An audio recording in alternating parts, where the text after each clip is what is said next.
Hi. Back at Christmas, I created a back garden pond.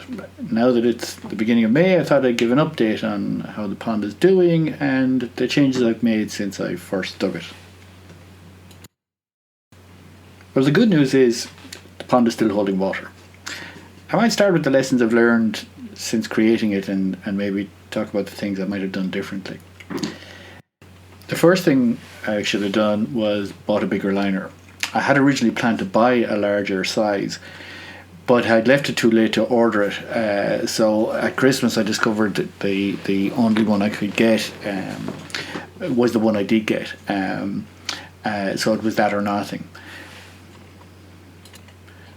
The larger liner wouldn't have meant that the pond was any bigger, but it would have allowed me to follow more closely the design that Joel Ashton uses when he makes ponds, which is that he reuses the soil that he digs out from the pond as an inside liner. In addition, an extra liner would have allowed me to make the pond just a little bit deeper.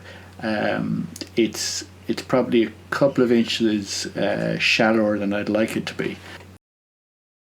Also, if I'd had the extra soil covering on the interior, I wouldn't have had another issue which is cropped up, which is that the black plastic protective layer that covers the liner is visible in some areas because there just isn't enough soil to cover it.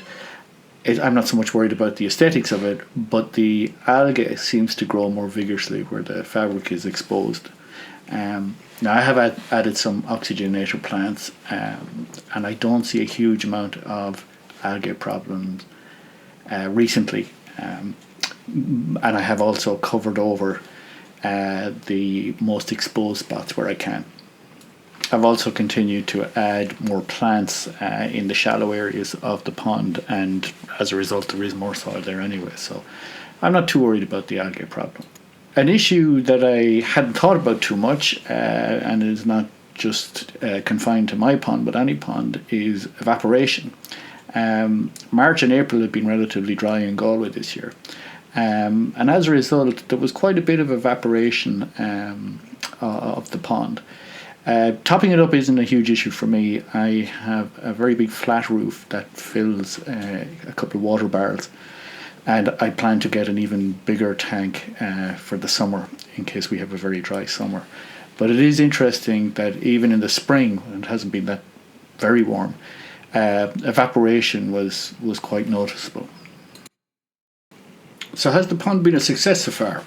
Most definitely yes.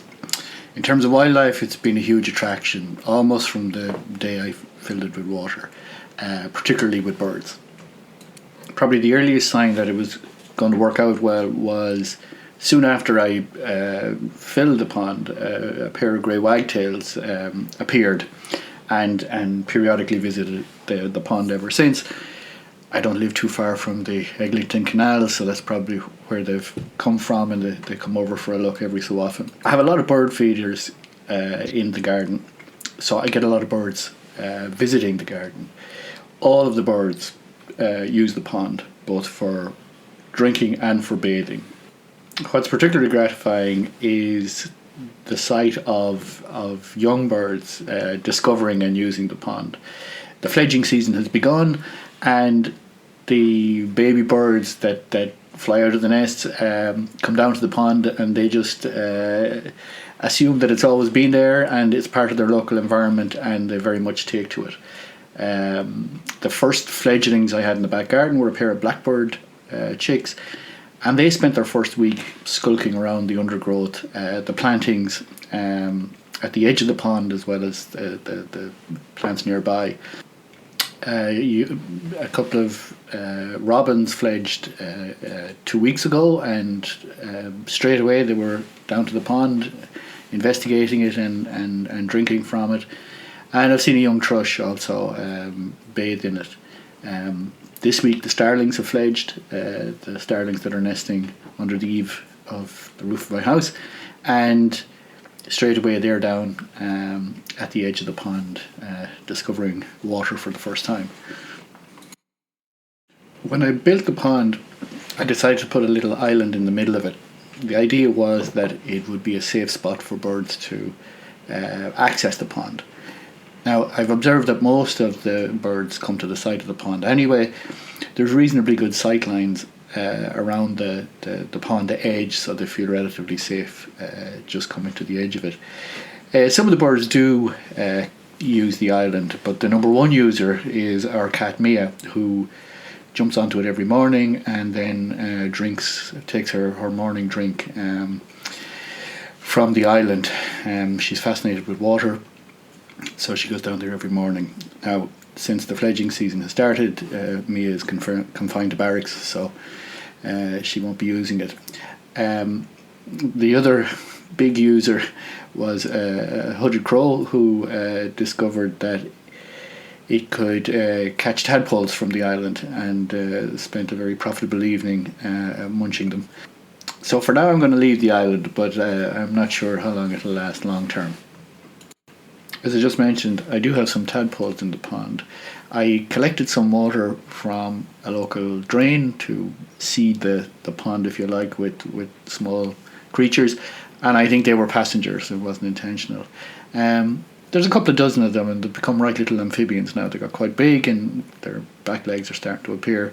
And notwithstanding the attention of the birds, I'm assuming that a few of them will make it to Froghood.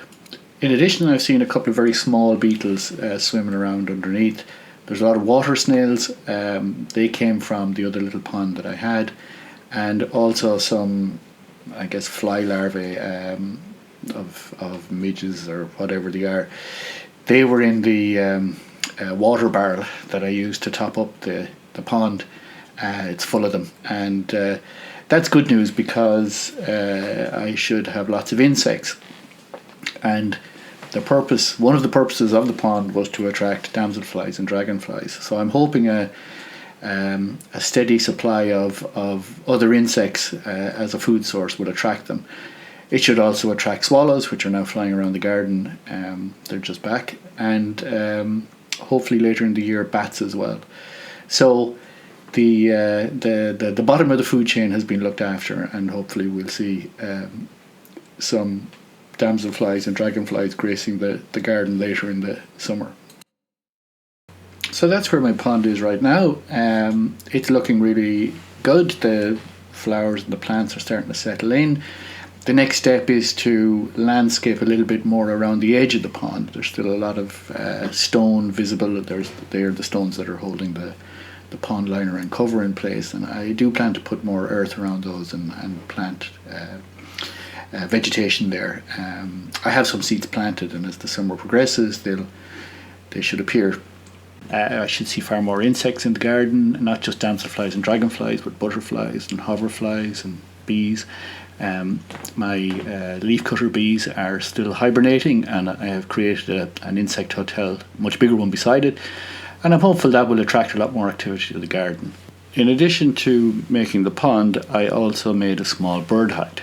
The hide is just big enough to fit myself, a small chair and a tripod, and I've got access points to the front and to the side.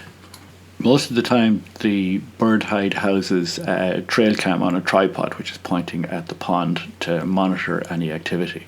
Unfortunately, most of the footage I end up getting is of the dozen or so pigeons that visit the garden every day, constantly wandering in front of the camera and triggering it. So I look forward to spending many an afternoon sitting out the back watching the insects coming and going, and hopefully getting the odd photograph, and I'll share an update in another month or two to see how things are coming along.